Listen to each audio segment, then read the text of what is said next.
This is Daniel, your Game Master and Master of Ceremony. This is Tori, and I play Dooley. This is Sorcerer, and I play Ty. This is Becca, and I play Mirgrat. And this is Odyssey, a Babylon 5 story. Welcome aboard.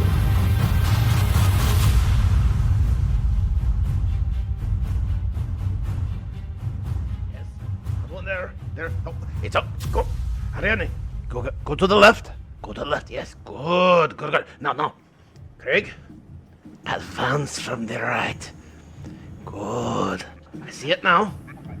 Yes, it can't escape us this time. Who's got my guitar? Where are you? There you are! Quick! Advance! Get it! Yeah! Good show, Ariadne. Good show. You managed to get it this time. That is a large bug indeed. We can't have that around the studio, no. Our actors would scream and put their clothes on, and how could we film that way, yes? Good. We have another visitor. Ariadne, take that away. There, please. Far away. Make sure it has been cremated and disposed of properly. All reverence and honor to the thing. Please excuse me, we're having a slight problem with some bugs here. We think we found it, and we pray it is alone. And if it isn't, let all those know that it will come to the same fate if it messes with Lord Badini Foglio of House Ranata. Insects. But that is not why you are here. You are here because of other insects, yes? Well, maybe not insects specifically. What they have been referring to as the bugs. When last we left our intrepid adventurers, they had found that the bugs had left brains in jars that were still active and still thinking. This was most disturbing.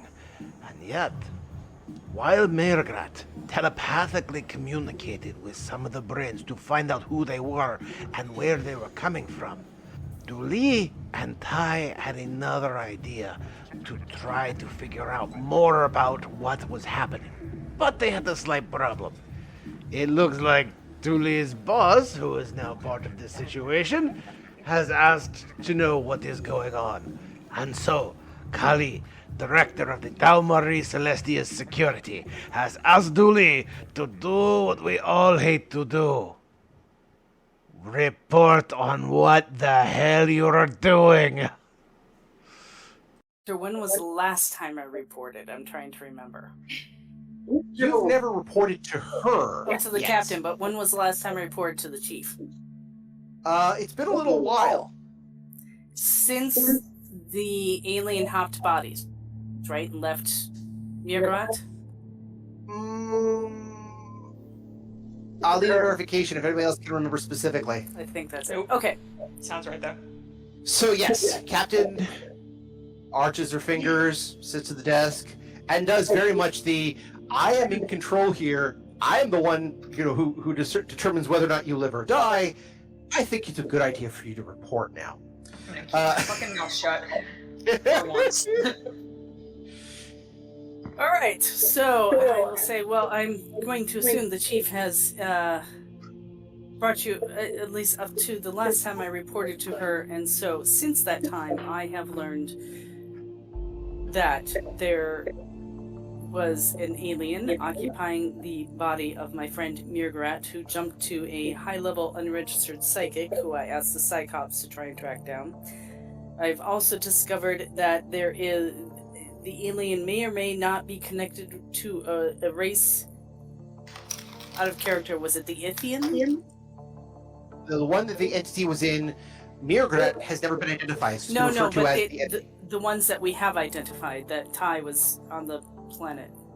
Yes, referred to them as the Yithians. Okay. Because I'm stealing the concept and I couldn't think of a better name. That particular alien creature, who seems to have a very powerful, at least psychic ability, may or may not be connected with the Ithians, who are a race of creatures living in our past that have somehow created a sort of device that will let them project their people forward into bodies that exist in the here and now so that they may not die as a race.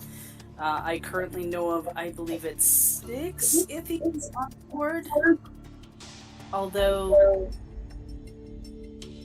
I'm not entirely sure that counts. We have also discovered that there is a large bug infestation in such that the bugs form a sort of community hive mind and occupy suits that cleverly disguise them as humanoids. I do not know their function or reason for being here. Additionally, we have discovered when we were investigating the bugs that there are 8 brains in a jar of people of multiple races, one including an ex-security officer. We are here to look up the backgrounds on those people to determine what, other than a potential psychic link, they have all in common. And then we need to talk to the doctor about, once we do find, if we find the bodies, is it possible to put the brains back in? We have recovered some jars of unknown substance from the bug's quarters, and we were here to use the scanner to determine potentially what's inside of it. But now that I think about it, we probably should have brought it to isolation in the med ward. There is a long pause.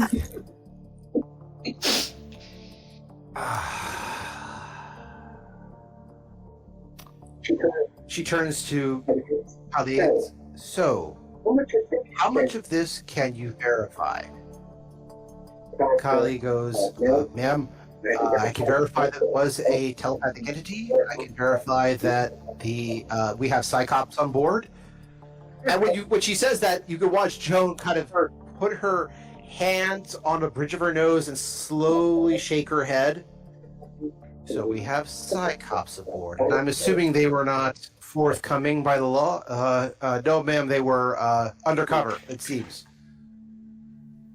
Very well.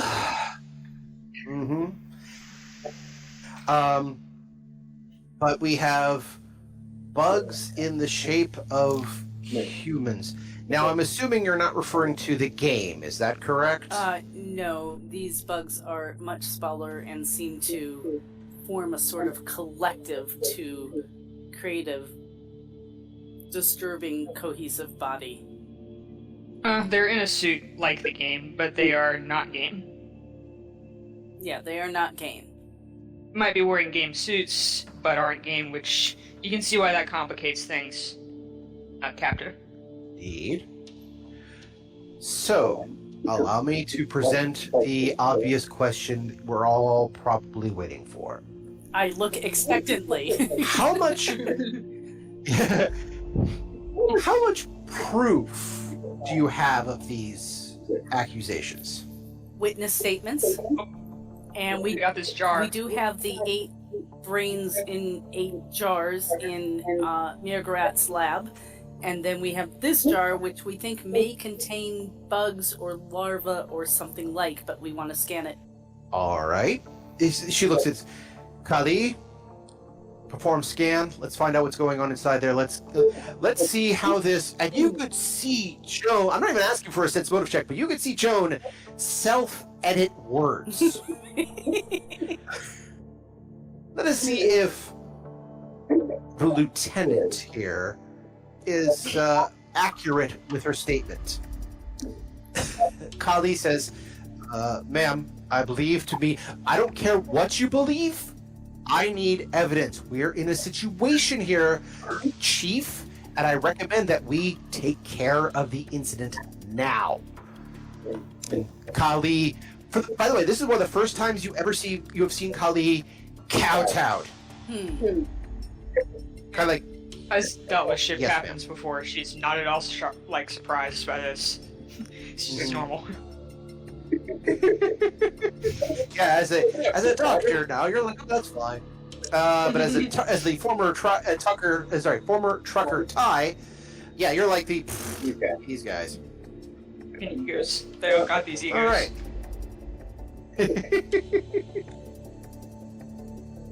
Oh boy. All right. So, unfortunately, the 3 I threw out are not helpful at all. And neither is the 4th one asked for. Okay, I threw out 3 cards just to kind of go, okay, where am I going with this? Moment of indecision, gluttony, and sloth. And I'm like, that doesn't really help. So let me get another card out. It was lust. It's like, you know what? This is going a weird direction now. So, okay. All right, I got an idea.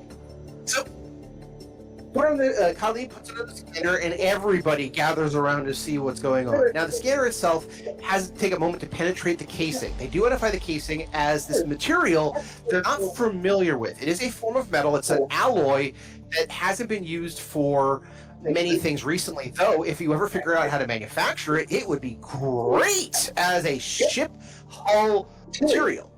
It's, you know, again, in the same way they used to build ships out of steel and they started building ships out of aluminum and then eventually they'll get it out of titanium. It's that sort of level of, oh, if it wasn't for the fact that you just had essentially, let's say 5 pounds of it, maybe probably closer to 10, you know, didn't you have 10 pounds of this container? This would be excellent for all sorts of things. They don't know what it is yet, but that's also not uncommon for sci-fi shows because, you know, science is in future and all the rest of that. And I'm only one man. But they did say that they've had, whatever this element is, it has been identified on other planets. They just haven't named it or anything else like that. They just kind of have it as an alloy mix based on various rock strata they found.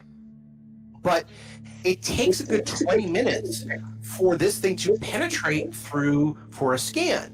Now, initially, part of this is them doing it slowly. They're doing a scan of is this booby trapped on the outside? Are there electronic materials on the outside? Is there any battery power or power source that we need to identify? These would indicate things like a bomb. Is there explosives? Is there chemical residue? They do all those scans before they go deep in. So they start, you know, again, start for the basics outside, work their way in. Once they get past the casing, which, like I said, takes about a good 20 minutes, starts to get to, again, the goo. There is goo in there that is hard to determine because it just looks like this giant mass of goo, of liquid. Now, the liquid is coming out as organic. It's coming out as, what's the word I'm looking for? It's definitely biomass. Whatever this is biomass. But it can be anything from morphogenic gel to, you know, a box full of excrement, or it could be something else. It is probably not a box of excrement, just simply because the activity of the biogel is active. There's an actual electrical and neurological field being emanated from the gel itself, as far as the scan is concerned. So they have determined that something inside here is alive, whatever it is. It's just, it's hard to determine what is goo and what isn't goo. Maybe we should take it to the medical wing? Why don't we, like, microwave it, kill whatever's in there, and crack it open and see what's in? We got more than one jar, so... Because microwaving might not kill it, and what if it's another brain for some reason? A secret brain!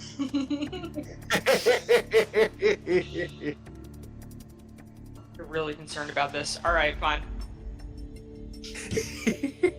Okay, by the way, the fact that you're concerned about this, I take as pride because it means I've done my job as a GM. He has a concern for life. So, Because, you know, you can sacrifice a life just, like, to make sure, you know...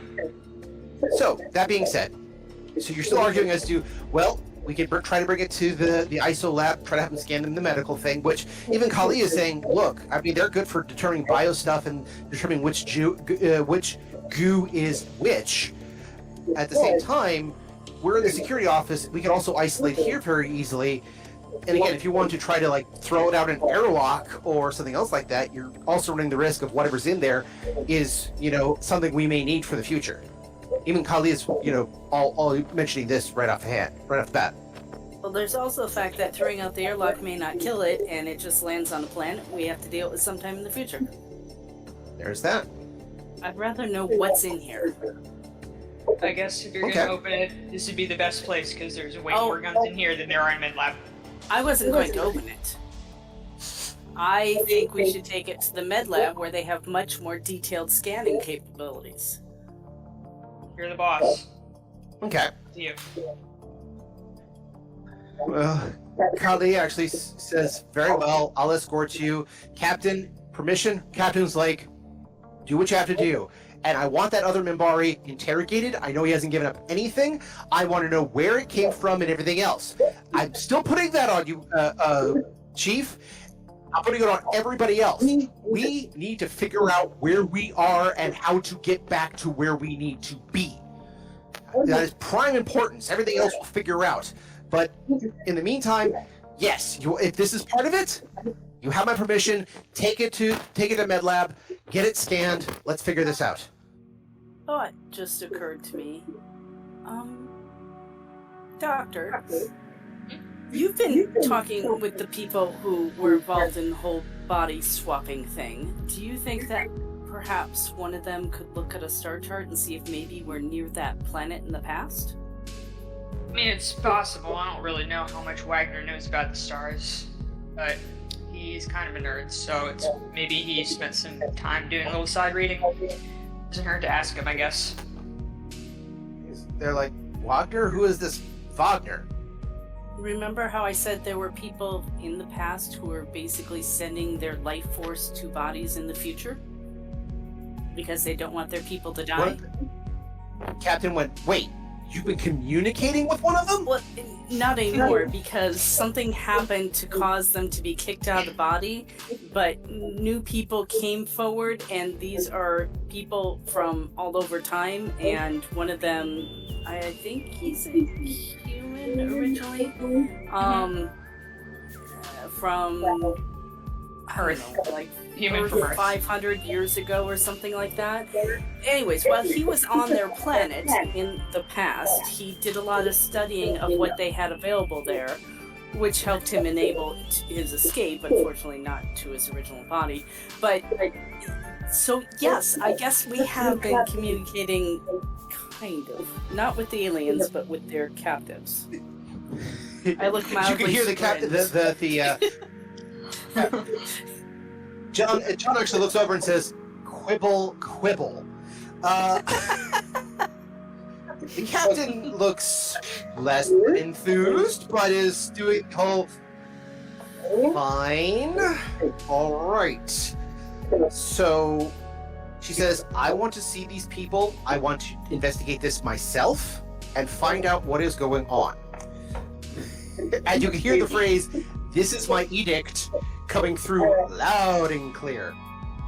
All right, we will bring the people in. Although that is one thing I needed to talk to the chief about. Some of the people are still missing, and we have concern that there may be bodies that belong to the brains in the jar somewhere on the ship. Just seems Occupied most or not, reasonable. we're not sure. Yeah, we're just not sure if they're occupied or abandoned. Actually, if you track down your Joel Olstein, that's his name, guy? Chuck, that's correct. Chuck Osteen. Joel Osteen's something else. Yeah, I realized that now. A horrible person. And I was trying to play it off as Ty just doesn't remember his name because she doesn't remember human names that well, but then I realized that I referenced a different person that, yeah, never mind. Yeah. Chuck Osteen is on the list of people who I want to look up the information and get what information we can so we can cross-reference and see if there's something common to all these people who are now brains in a jar. But still Also, you alive. should look for his body because it's somewhere and he ain't in it. I look They kind of do the patiently whole. at the captain because I know she just thinks I'm crazy. Not quite crazy, but there's definitely the. But they said, wait, Chuck Osteen, the corporal? It's him. Yeah. To which the captain's like, that is a hell of a accusation, but Chief, get him in, psych him out a little bit. That actually can be confirmed with any good psychic. Our companion, Mirgarat, is a psychic and is communicating with the brains in the jar, and one of them identified themselves as Chakabosti. What I'm saying is, if he's dead, then you should be able to find his body because he's one of your corporals, right? So he presumably has, comlink on him or something that you can track. And even if he's not dead, you should be able to find him, and you should bring him in for questioning because he's not find Chuck. him if not. You understand? Yeah. The captain basically says, "You'll forgive me if I don't rely on your," again, self-insert here. And then she kind of, you can tell her in her head, she went, "Fuck it," she went, you can tell your telepathic friend that she is not a member of our crew, and we will rely on those psychics that have been registered by Psycor and otherwise through viable agencies to deal with this. We are not going to rely on your stranger friend who may or may not have their own agenda in this case. And that is, we'll rely on what we have. That is fine, but I will let you know, Captain, that my stranger friend is a librarian attached to the pak'ma'ra diplomat on board. There's a stop, pause, then she turns to John and said, "And that means what exactly?" It's just, librarians are people of note and of positions of power within the within the pak'ma'ra government. And you could, and she rolls her eyes. She goes, "Oh, the flippin' pak'ma'ra. Fine, but I still want a secondary opinion there with her at all times." Well, she had when we left the quarters, the ranger was still there. She once again turns to John. "What ranger?" "Ma'am, we have several on board." Paro? Paro. Yeah, Paro. Sheriff, a Paro. He... Ladies and gentlemen, it is time once again for card flipping. I'm trying to continue with my patient look, but I feel deep in my soul a giggle trying to get out. So it's one of those must not laugh at the captain who's trying to catch up, and yes, I guess this really does look odd from the outside in. John pulls out a data pad, starts punching up some numbers. Paro. And he sends it to a screen so it can be watched by everybody else, but he pulls out the passenger manifest of a Paro of particular clan, which I have not determined. The 7th chain of Indimasi or something like that. And he looks over and says, according to our records with the ISA, he's not registered as a ranger. I don't know what you're talking about. Oh boy. He's a little touched then. I don't know. Well, that's what he told us. I don't know any rangers, so I have no way of verifying it, and I don't know enough about rangers to know if he's presenting himself as a ranger in the appropriate way or not. I knew we should. John kind of goes. He pulls up some information. He says, "Well, the primary ranger we have stationed here is actually who registered with us is this." He flicks up another screen, and up comes up a pak'ma'ra face. Busek? Busek. Oh, yes, he was helping Yes. too. He was there when the alien entity left Mirgarat and verified that Mirgarat was back in control of the body and there was no one else there. I forget where he went afterwards. He went looking. They went afterwards. Thank you. They went after looking for other clues and leads, trying to deal with the entity in the telepathic kid's Oh body. yes, he went after the kid that the alien jumped to. You might be able to talk to him and get some more information because he will have a completely different perspective being a psychic. And pak'ma'ra. and all. Well, yes, The captain pak'ma'ra, says. but yeah, mostly psychic, I think. Yes. I'll shut up now.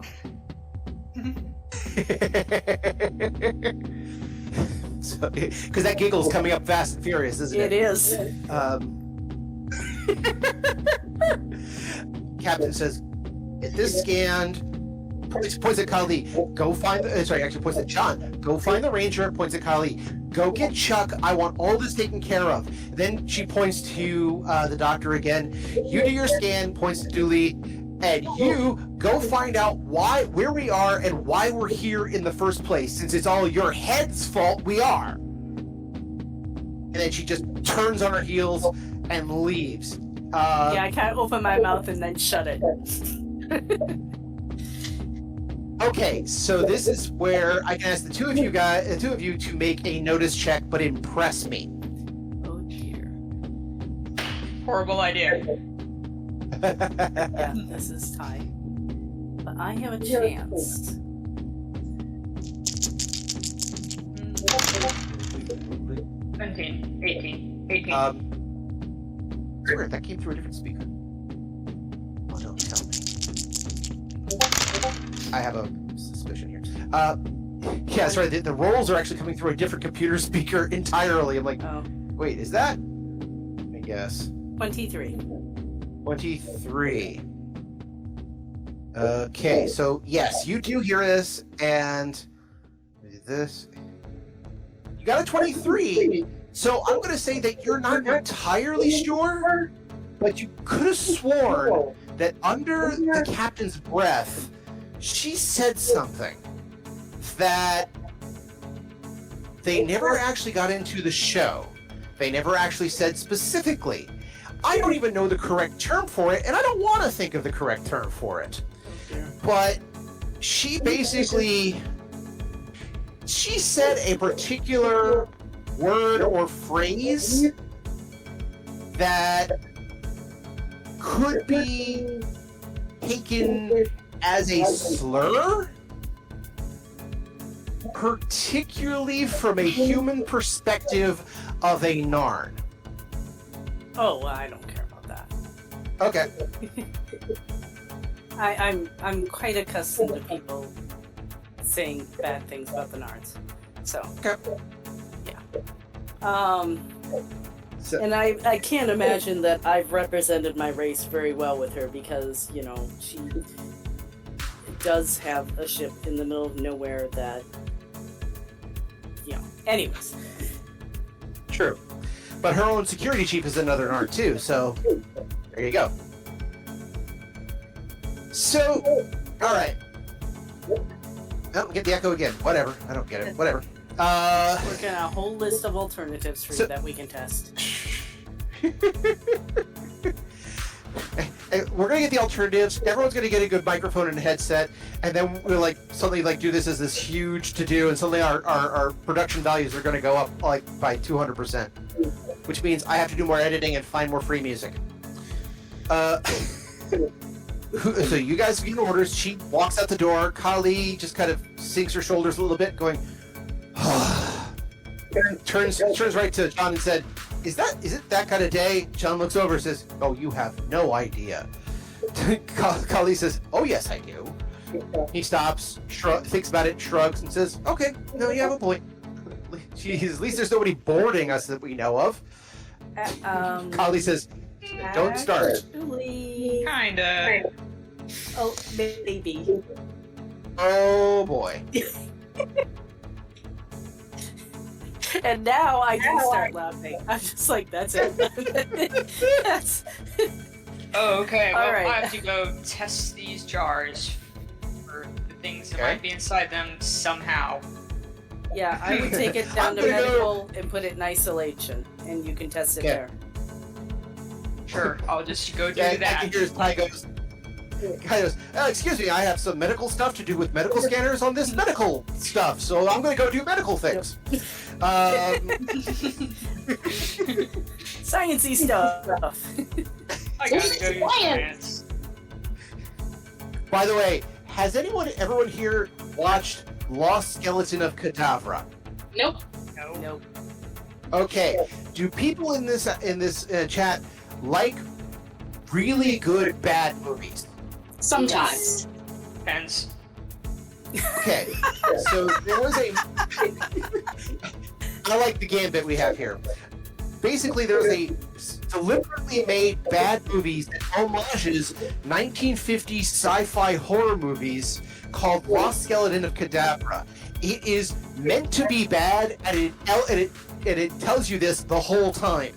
And it is pretty funny. It's this kind of weird cult thing. But one of the jokes on there is there's a scientist who will say things like, "Hey, this will advance science many years because we have to investigate this meteor for science." Like he says probably the word "for science" every like 7th or 8th word because he's a scientist and he does science stuff. Yeah, this is kind of how I hear Ty doing the "I'm a doctor, going to do doctor stuff," you know? Yeah, so you're gonna so Julie. Oh, go ahead. What was that? She's gonna immediately call me grad to explain how to do all this. I need a cheat sheet and I need it now. But Julie, you're going with Ty to do the investigation? I hate to do this to you, but no, because I will be just as useful with her as she is operating medical equipment. I need to check some things at the station there. Okay. So you go over to Kali, says, "I need access to a computer." Kali just kind of points you to an investigation room, says, "Start there, work with what you got." You nod, then go, then you turn, "Doctor, good luck with that scanning." And you could probably see the daggers coming off of Ty. Oh, there's a doctor, I can't remember his name, in the med bay. Dr. Rule. Yeah, I met one, but I can't remember the name. So yeah. Dr. Christopher Rule still has the blue brain that you guys encountered at the beginning of the show. Right, so the one we went and talked to about the brain. Yes, talking to a real doctor is a great idea because I am also a doctor and he will notice that I'm also a doctor when I start talking to him. Good call. Doctor. Alright, well, if you wait just a few minutes, I'll go with you. Oh, fine. Whatever. I'll wait. Okay, so you will wait? Because this shouldn't take long. Because I also want to try to find where Alan Gibbon lives anyway, since he's stunning. Okay. So, Julie, you're doing investigation, so let's get an investigation roll out of you. Sure.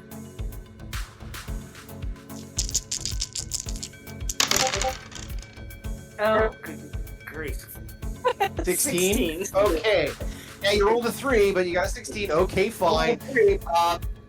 Your investigation is coming up limited. I mean, you can find out, yes, Chuck Osteen is still on the crew as a corporal, working security. What else did you want to find? I just want to check, like, the races, gender, occupation of the other people. If I can't find much here, I'm going to have to go to the med bay and see if I can get information from a medical side. Common factors. Okay. I can give you some basic information about them because I haven't designed these characters that much, but I do have some basic information to work with, okay? Well, we can go over later on that then, once you The real quick and dirty is that, let's see, Chuck Osteen, security guy. The human male is a lurker who was known as a stand-up comedian, but was arrested probably like 108 times for public drunkenness. Not offhand, he's basically was shipped to Babylon 5, specifically to be shipped to this colony to kind of get rid of him. Oh, okay. One of those. Yep. It's the good old-fashioned, hey, you want to go to a new planet and get the freak out of our hair? Yeah, okay, but... Go to jail, join the army. Go to jail, go to a new planet. So, the Mamari female, which is again of the worker class, she was a stone shaper, basically a sculptor. She was not registered even as being on board the vessel, but there's a record of her from an old transmission. The Centauri female was a sleep assistant and medical provider. She was also a registered telepath. Okay. The sleep assistant, you could tell, is very much she specialized in some telepathy, but basically one thing she did, she would walk up to people having problems, just say, sleep, down they went. let's see. The human female was actually a business negotiator who had, basically, as anyone can tell, was a fetish for spiritualism. She apparently was registered to join. She is supposed to be on a return trip. Basically, she's there as a sightseer. The Drazi male was a disgraced ranger. He apparently, again, not unlike everybody else in this on the ship, in this case, was being sent to another planet, specifically under kind of a redemption arc. Basically, they said, "Look, go redeem yourself by being on this planet, being our ranger, our eyes and ears, and hopefully we'll let you back in when the time is right." And basically, he said, "Okay, fine." Rather than bearing the burden of being, hey, they gave him a choice. You could live for the one or die for the one. Your choice. And he went, "I think I'll live for the one." They said, "That's it." That is the most gangster thing I've ever heard. God damn. The Centauri male was a worker. Actually, he was I'm not kidding here, professional magician. Not I have sorcery powers, but I pull rabbits out of hats and I can do those sorts of things. That's what he specialized in, was a magician who did a magician's act. Though apparently he's been listed as missing for a couple of years. Oh, that's interesting. And the last is a female Centauri whose name was, I actually have this written down, so I have to pull it up specifically. Here we go. It is, and then just took the hell away from me. Here we go. They're listed as the ship's designer, actually as the person who developed the Celestia. It's a Tal Marie employee who is a Centauri shipbuilder, ship designer. Like an interior designer, or oh no. Like an engineer? Hold on a second. Engineer. Think of somewhere between an engineer, architect, an interior decorator, the whole shebang. This is basically her baby. And where is that? Have anything to do with each other? Here we go. Her name is Dremo Ore. As people, they might not have anything to do with each other. We need to also look at maybe the bodies were of use. Well, I should probably the mention captain this. actually decides to go look for Joel Lostine, whatever the fuck his actual name is, Chuck, instead of ignoring us. Technically, Chuck is technically known as Charles, but everyone calls him Chuck. But yes. Also, Dremo More is the ship's designer and was there to oversee the shakedown cruise, which is what you're in. She is working with EarthGov and for an EarthGov mega corporation, and apparently in hopes, with the agreement that her fee be given to the Centauri Restoration Fund. The Centauri Restoration Fund is essentially how to think of this? It's the IRA for Ireland. You mean for the Centauri? Well, basically, think of the Centauri as closed-off, isolated, but some of them stayed out. So some of them want to bring the Centauri back into the fund. Technically, one of the reasons the Centauri gave as closing off is that the ISA demanded reparations for the war, which bankrupted the Centauri. Technically, there's a lot of other things going on that not a lot of people know. But there is this idea that the Restoration Fund is, one, to pay off the debt, and two, to get control back of Centauri, back from the outside influences that caused the problem. While Emperor Orlando Molari is still seen as very respected and very noble, they still say there's other problems within the court, and that's what they're trying to do. So yes, so here is this artist, as she calls herself, who is a ship's designer, who is doing this for an Earth Force Gov and getting paid, I'm not talking small pennies, but a lot, to do a shakedown cruise of this vessel. So, and by the way, Mirgrat, you would probably find this information out doing some of your investigations, because eventually talking to some of them, you'll come across this information as well, eventually when they start telling you who they are and what they were. Yes. And she can tell you that she did not volunteer for this. She woke up one day in a jar. So print all So- this out or get on disc. Crystal would be better. Crystal. They do crystal. A mini compact A little disc. data crystal you can shove it. Day crystal in my pocket. It's actually not uncommon for Narn to store data crystals in their gauntlet because they have a bracer They do. they wear on the wrist, so they kind of stuff it in there very often.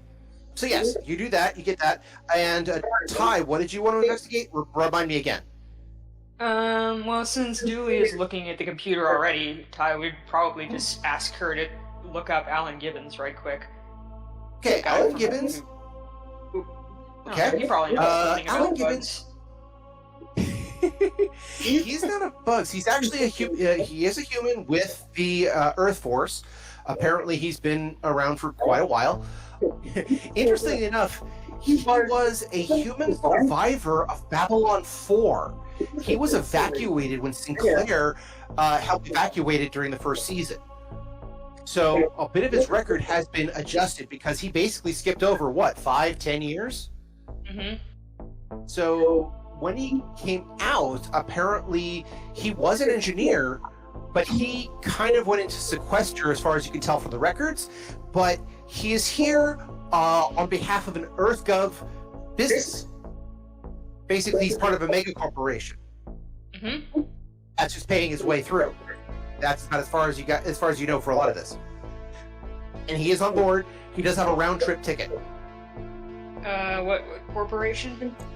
I don't have a name for it yet, but I'll get you that later. Got it, so a corporation. Okay. Oh, that's interesting. Let's go scan this jar. Yeah. Okay. Alright, so you take it to Dr. Rule, who is still fascinated with this brain, and he's been working on it for months now, or weeks now. How long you guys been we don't have a shooting schedule, so we don't say when we're actually sleeping or eating, so we're just kind of running with it.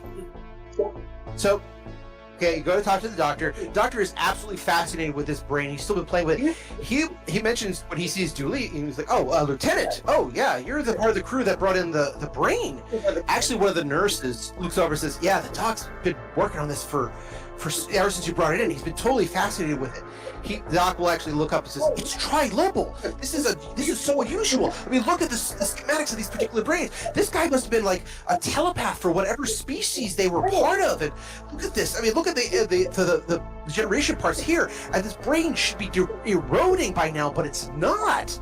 It's not active, but it should be, it should be a puddle of tapioca now, but it's not. Look at this." And he's probes here and there, and he's getting reactions. It's like, this is so fascinating. He's almost in this frenzy. And I'm gonna hold up a finger and hit my communicator. And try and bring up Mirgrat in a conversation. Okay. You actually say, "I have a specialist. They might listen in." And he's like, "Well, just don't force me to break HIPAA laws, but sure." So yeah, I'll call Mirgrat. Okay. So, Mirgrat, you got a call while in the middle of your therapy sessions with some of the brains, which, yes, you did hear some of the stuff that came out of the report from them. In other words, yes, one of them is the ship's designer. One of them is another telepath herself, who was the Centauri telepath. She's been helping to coordinate the brains together. So you don't have to make contact with each of them. You technically have to make contact with her, and she makes contact with everybody else. It facilitates things. Yes. So I will keep half a brain on that. But I'm also going to answer my call. "Greetings, friend Dooley. I'm here to talk to you, but I wish to inform you I may be somewhat distracted." All right. I just want to let you know that when you have a moment, you should come and talk to the doctor about the blue brain, because he's made some interesting discoveries, most of which I don't quite understand. But they're exciting, evidently. This is excellent. I shall be sure to stop by as soon as our group therapy session has concluded. Thank you for the update. And then I'll turn back to the doctor. Okay, so Mirgrat's going to stop by and she'll understand a lot of what you're saying, but as I understand it, you're excited that this brain is trilobal, which is important for some reason, and it still exists. Yes, there's no decay, no erosion. This brain has got to have been out of the body for at least 4 months. How do you know that? But there's no... technobabble. Basically... Can you make sure you explain that to Mirgrat when she comes? Because I'm sure she'll understand all that. He says, absolutely, of course. I have been taking several samples and using them for various issues to try to determine more, but so far it's just been as is. This has been just fascinating, though. Just absolutely fascinating. I'm glad you have a hobby. I need your assistance in one other thing. We have this jar that may or may not contain a dangerous substance, so we can't open it. But we need an intense scan on it to try and determine what's in the jar. He looks over and says, doesn't security deal with that sort of thing? Their scanner's not good enough. Yeah. We went to security already. They directed us to medical. So this is a bio issue. Yes. All right. It's evidently contained in some sort of liquid that is affecting the life readings, and that's, I think, all the technical stuff I remember.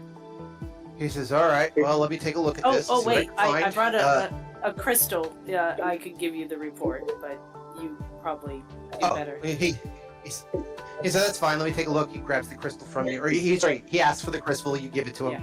Yeah. He puts it into a computer, he starts looking up the details. Oh, that's strange. Okay, that's unusual. All right, well, I'll put it in the scanner, but from what I can see here, my guess is we're going to have to open this thing to get this very specific information, because this casing is protecting too much, and the goo inside is also protecting whatever this is supposed to be housing, because this is he looks at it, this is some sort of stasis fluid, as far as I can tell. It's a nutrigenative stasis fluid that, again, looks like if I found this, I'd be using it for transplant patients every day of the week. Right. So, well, you can have the whole jar, but when you open it, there might be a larval form of an infestation that I am investigating, so I would have security nearby with several guns. Actually, I would say you need to put it in isolation. Do not open it without notifying us, and security. And you need to wait until we all arrive before you open it. Well, he looks over and says, well, you're security. Call your friend. Call security. ISOLab's over here is available. The ISO one's still got the brain in it, but we figured out it's non-contagious. But I can put an ISOLab too. No problem. Let's do the scan and take care of this right now. All right.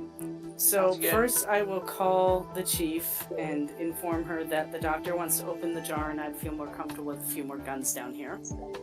Because we have She says, fine, go ahead. I'll she'll come down herself because she wants to see what this is all about too. And then to give Mirgrat a few more minutes, I'll call her, I called them first, and then I'll call Mirgrat next and say, I'm really sorry to interrupt your meeting, but we need your expertise. We're opening the jar. I shall be there forthwith. Please do not open the jar without me. Did my kid take a nap? Yes, she was very cooperative. Alright, he can come too, I guess. I feel weird leaving him sitting around with all those brains. I shall bring intern June and leave intern Wagner to supervise the rest of the group therapy session. Okay.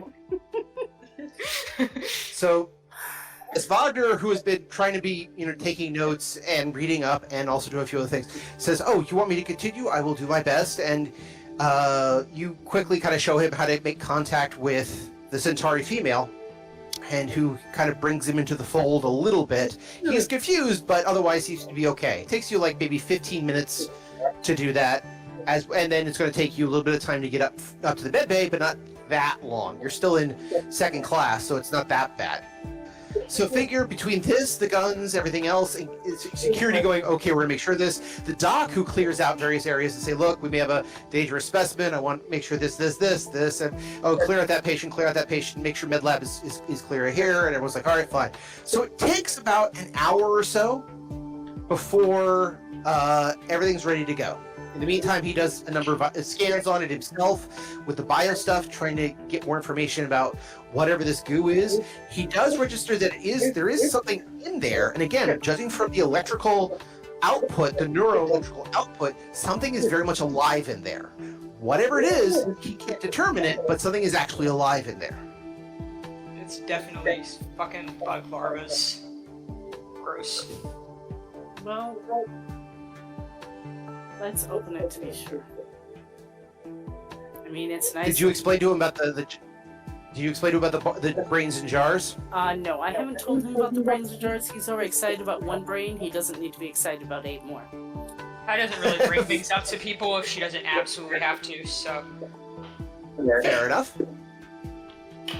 So, you guys wait a while, watch him get crazy and things like that. Your grad comes in. He's confused as like, what, the pak'ma'ra? Oh yes, the librarian. You asked me about the brain last time. Oh, I've got so much to discuss with you and everything else like that. You're good at, because you have a medical background and because you were carrying the brain last time, I will allow you to do a notice check, and if successful, a medicine check. All right? All right. So, first things first, notice check. Mm-hmm. 18.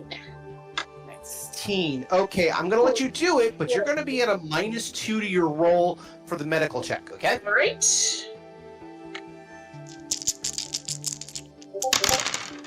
30. Okay, even with a -2, that's 28. I'll give it to you. No, I You look over incorporated the the brain. -2 already. I did. Oh, right. So even then with a 30, much better. So yes, you do look at the brain, and while you definitely had evidence of examinations, some incisions, a few other things where they definitely did as much as they could to try to investigate everything they could about this, you're noticing that it's actually a little smaller than what it was before. Aha. So- Its gray matter has been shrinking. That, as far as you can tell, that might be the case, but you cannot tell for certain from distance. All you know is that it's not the same size as it was. Okay. So actually, he gets it in an isolab, sets it up. He knows that in isolab they could try to open it with a robot, but most likely it's going to be somebody has to put on a mask and a suit and go in there and basically open it up manually. Because they don't do a lot of robot stuff in Babylon 5. That was a rule. Yeah. So, Ty, of course, as you said, does not volunteer. Yes. If nobody says anything, No, you know, Dooley, for a few after minutes- about a minute, Dooley will say, okay, fine, where are the suits? the doctor says, "Are you sure about this? I mean, this might be more medical than security, but if you want to be the one who does this, that's no problem." I'm the one insisting it be open, though it's kind of my responsibility. Fair enough. Doctor nods and says, "Okay, let's get you suited up." To which, yes, you actually do get suited up. There's actually a full. Well, you see the biohazard suits they do now. Now imagine a sci-fi version of it. Yeah. In the show, they basically just use a mask, but you know that's because they had a limited budget. I think they actually did do a biohazard suit once on Crusade, but that was about it. I don't know. But essentially, yes, it's very much like a biohazard suit. It's a little bulky. It's, you know, the face plate that you could see through goes from basically your collarbone all the way over your head, so you have full field of vision. And they put you in isolab. And I Go turn ahead. to the doctor and I say, just in case it's bugs or worms or anything of the sort, I'm assuming this isolab has something that will zap it all to dust. He looks over and he says, isolab is meant for infections and meant for things we can't control. If anything were to become dangerous in there or become hazardous to the crew, he looks over, I press this button. When I do, plasma will rain down from a like she points out, plasma will rain down from there. That is from the direct reactor. Everything in there will go away fast. That is good. He actually kind of goes nothing purifies quite like fire. All right. I take a deep breath and I go in the lab. Okay. So there's the jar. They already scanned it. They did all the bio stuff. By the way, I admit, this throws off my plans a little bit, but I'm going to run with it. You should know by now to make rough outlines of potentials. We ruin all your plans. I just embrace my improv ability and say, we're just going to run with it. Would you come closer to the container? Once you get a close look at it, and the doctor indicates a few things, and the scanner indicates a few things, you figure it out, you know how to open it. There are a couple of very small openings that are just enough to put your pinkies into, just to kind of like unlatch it. It's very, very obviously these are small button unlatchings. Okay. Okay. You press down, you hear the click, the top raises up a little bit, there's a little bit of a hiss. And then you can see that there's actually kind of a screw top to the top. All right. Are they able to scan things as I do it? Well, they have an active scan recording going on. So far, there's been no change other than a biomist that came out. Doesn't register as anything harmful. Doesn't register as anything virus. It basically comes out as a form of steam that is filled with small amounts of carbon molecules. Okay. All right. Well, I will give a little nod and start unscrewing the top. Okay. You unscrew the top. It takes a bit because it's a little bit stuck, but again, once you get it moving, it kind of moves on its own. And it's not like a quick, you can flick it open with your finger. You definitely have to move it like with both hands. But once you get the grip done, when it finally gets off, you can feel this thing just kind of pop a little bit. It's a little heavy, but it's like a very thick sealant. So it kind of reminds you of a thermos in a lot of ways. The old-fashioned, big plug thermoses. Yeah. And then once you get that off, you can look down into the container itself. Give me a notice check. Okay.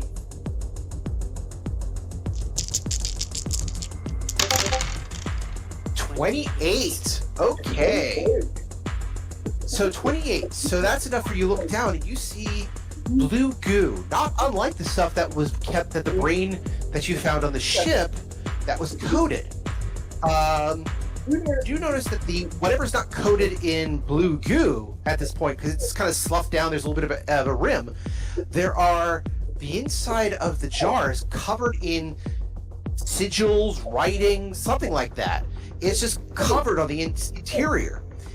The blue goo itself waves up and down very gently, like it's responding to vibrations, or you're looking into a spyglass that is looking at the ocean, something like that. Very small little waves that kind of crest back and forth.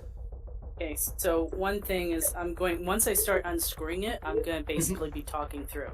Okay, unscrewing it now, there's a little bit of pressure, it's a little difficult to unscrew. I'm just going to basically give a running monologue. Good one. Secondly, looking, because I want it recorded in case I get vaporized into dust, what I'm seeing, and then I'll say, I see blue goo, like the brain blue goo, and then I want to make a judgment call, and I'm not sure what role this would be, but you say the blue goo is kind of like moving as though it was responding to motion or sound or something like that. Do I get the impression it could be alive? The goo? Ooh, or something that is in it that's moving in response to my opening it? Does that make sense? Either the goo or something. I know what you're trying to say. Yeah. That is... Ooh, that's a good one, because that could be just a notice. And you did pretty well on that last notice check. I'm looking through I the. mean, the am things I like this. looking at an alien life of such that we have never seen? In which case, the diplomat in me is very excited. Okay, you know how I do intelligence checks where you tell me your intelligence and you roll under? Yes. I think this is the best time to try out a wisdom check in the same way. It's not a will save, it's specifically a wisdom check. Okay, so my wisdom is 14. Okay, so you gotta roll a 14 or under to see if you have the empathy and connected wisdom to figure this out. 12! Okay, so yes, you are overwhelmed with the idea of, wait, this might be alive.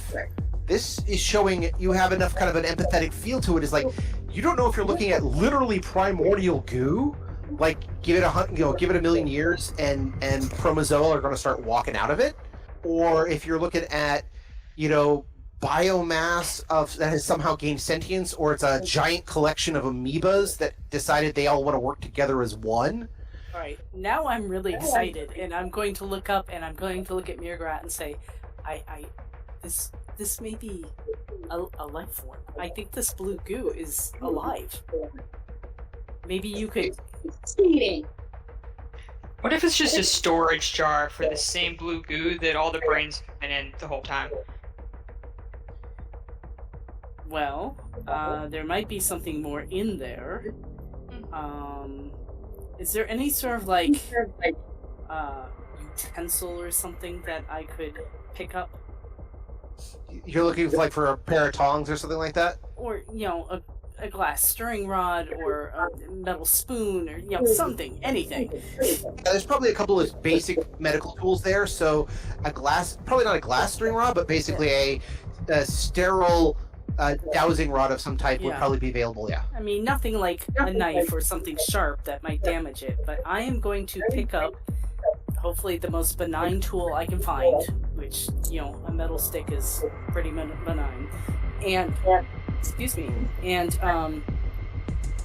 very slowly approach the surface of this blue goo until I barely touch it, and just very gently touch it with the stick. Okay. Because I'm So paranoid. when you touch it with a stick, okay, you press a little into it. There is a little resistance. I mean, it's not like, pushing back and you're kicked away, but it's more of like the same resistance you would get when you put a spoon into Jello. Okay, so I'm still talking through. This is what I'm seeing. This is what I'm feeling. I don't know that I would know about Jello, but a thick I'm gravy. not making a metaphor. I'm doing a metaphor you would understand because we're working. Yeah, no, yeah. I'm just saying.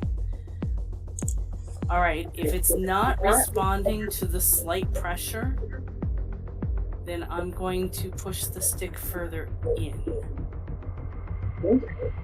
Okay. So the blue stuff. Okay. So it definitely gives way, and you're definitely pushing a bit more into it, very slowly, but just kind of seeing how far you go. If there's anything else in there, you're not stirring. You're just kind of gently pressing down, Right. to see the reactions.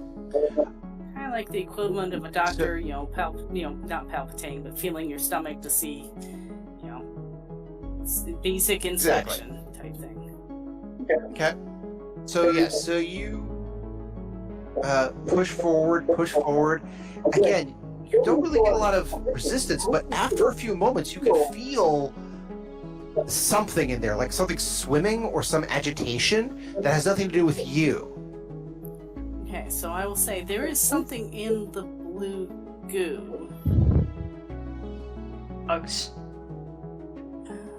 I look around for a glass beaker that I can transfer the liquid into. Okay, there is actually several containers, mostly a form of plastic, but close enough for glass. Something that we can see through, so hopefully everybody can see it.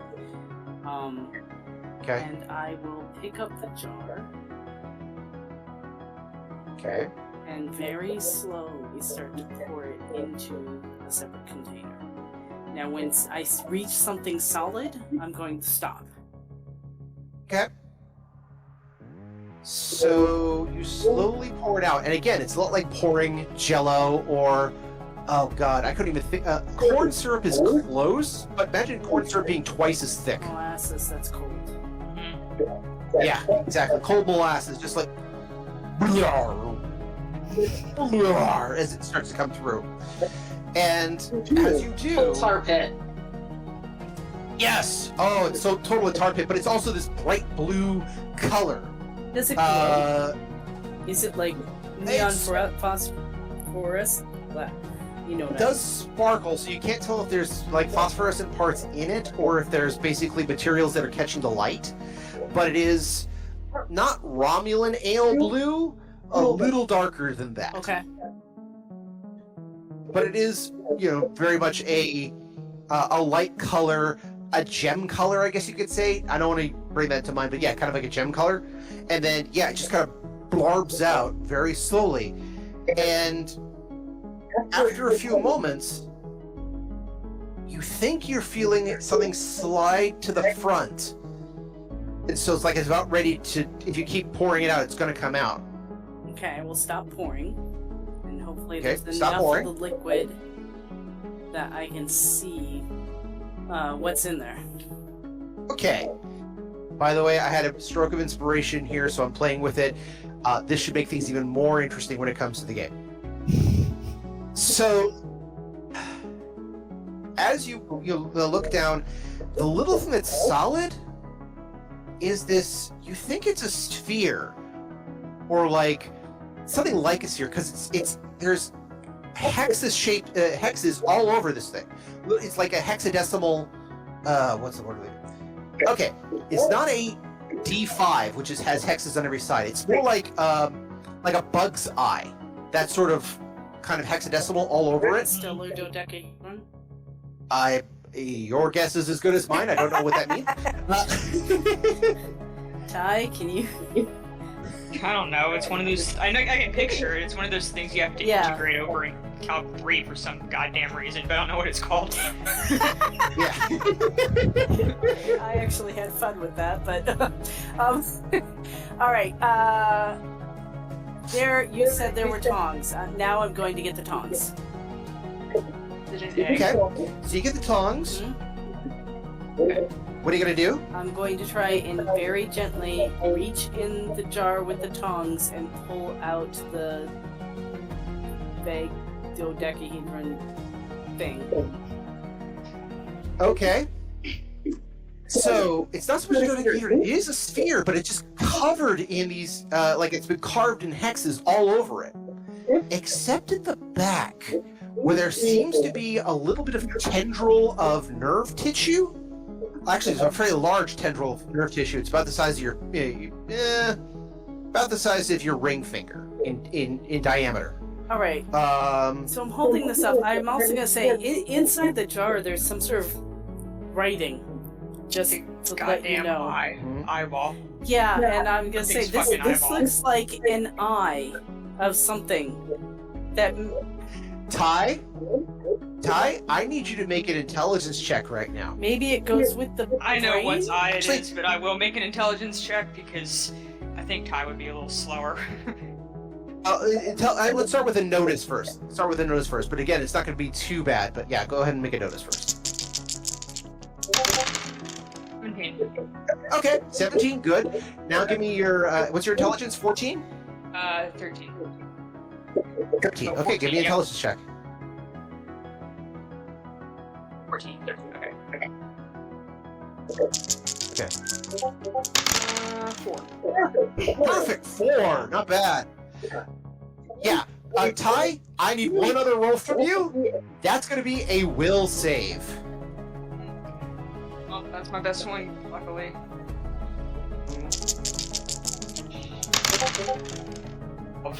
Okay, 12.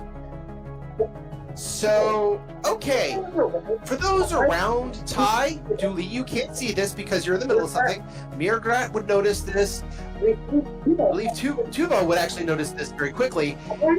Ty, you start to shake and shudder because you recognize what that is. And yes, you're absolutely right. That is an eye of a Yithian. Oh boy. Yeah, that's what I thought. And I don't know if Didn't know Dooley it. is smart enough for this. I don't think But, Ty you know, described them. No, but we have a brain and we have an eye. They're both very alien. Yeah, alright. Oh god, ew. So I'm going to say this I think is either, you know, we've got two alien life forces we're dealing with. So this is either got to be the bugs, which seems unlikely because it's huge, or the Ithians are actually on board and not just body snatching. Well, I mean, at least their brain or their eyeballs, an eyeball from one of them is on board in the bug room. I don't like this. I will let you guys a few actions to figure out what's going on, but there is a, like I said, there is a bombshell about to be dropped, and I think it'll be great for our closer for the evening. So I will let you guys do some investigations or talk amongst yourselves or whatever you want to do. I mean, if there's writing in the jar, Eva should be able to read it, right? Yes, I can hold up the jar to the camera and you can look at it. It's a good idea. Come on, buddy. Alright. So I will hold up the jar to the camera so they can look at it. Okay. Mirgrat, are you getting any sort of like psychic anything off the eye or brain? Okay, I am going to basically try to the most careful, like, reach out that I can. I believe that's called a passive scan. Yeah. Like, I wanted to be clear. I am keeping up most of my guard. I am doing my best to keep myself as protected as possible. Okay. So I'm gonna guess you want a telepathy check for that. Oh, you better believe it. 21. 21. Okay, you passed the basics for a basic scan. So you're like tentatively reaching out with your mind, doing the whole, well, let's scan if this is a life form. The eye, as far as you can tell, is not alive. It's not responding to your probe. The goo, on the other hand, stirs and wiggles around for a few moments as you try to scan it. Both the goo in the jar and the goo in the bucket, for lack of a better term, respond. That's when you feel the number of life forms inside the goo itself. It's hard to tell because they are very small and they're working in concert, but they're definitely individuals. Aha! Okay. This Yeah, I'm is... just holding a jar and an eye looking at y'all expectantly, like, I'm gonna ask Chubo if he can read the writing because Ty can't read despite having been one. Okay. Because she's dumb. But her kid can. Oh no, she just doesn't know the language. you didn't put in the time. True. Yeah, Tuvo looks over what he can and says, I don't think I recognize that, Mom. That's weird. Not as in that situation is weird, it's more like he's pointing at the words going, that's all weird. Weird like you've never seen it before, or weird like sort of not right?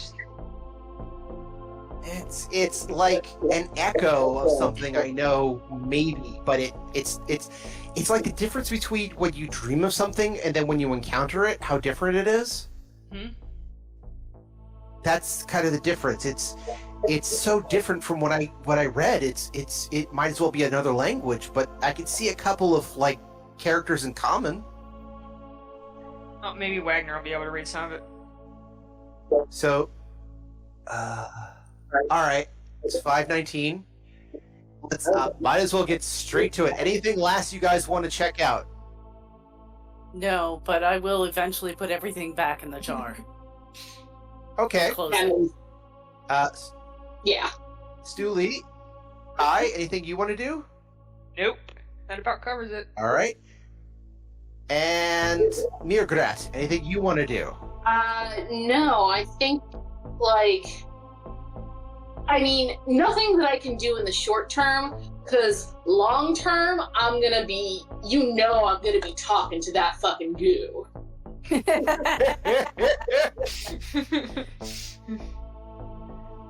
Well, this is where it gets interesting.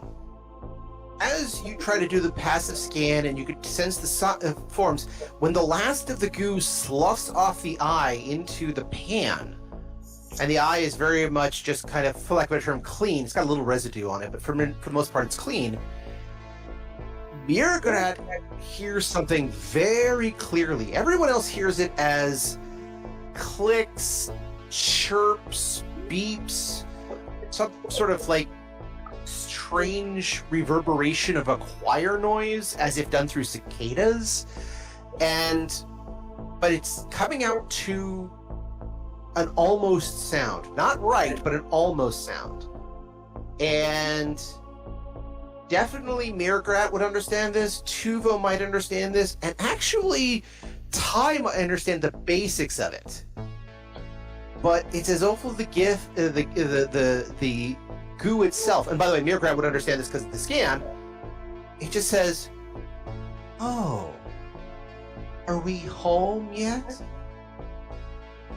Of course it does. Bring that fucking. And that is where we end for this evening. I'm telling y'all, it was bad news. No one wanted to open it. Look where we are now. Should have just thrown that shit in the incinerator.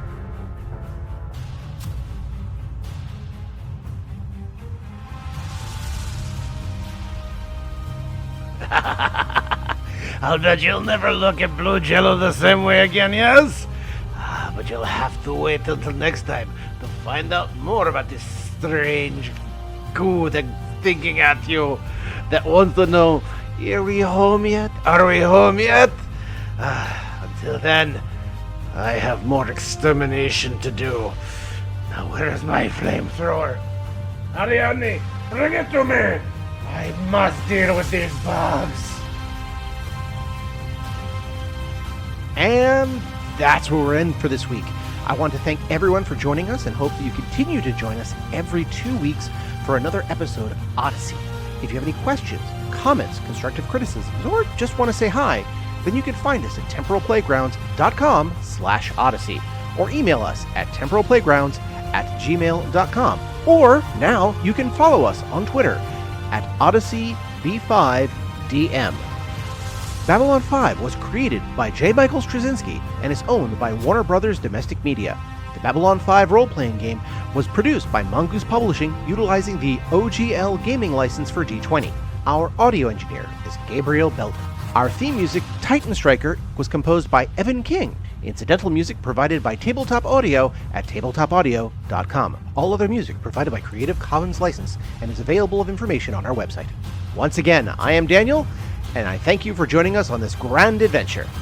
Good night, and keep dreaming.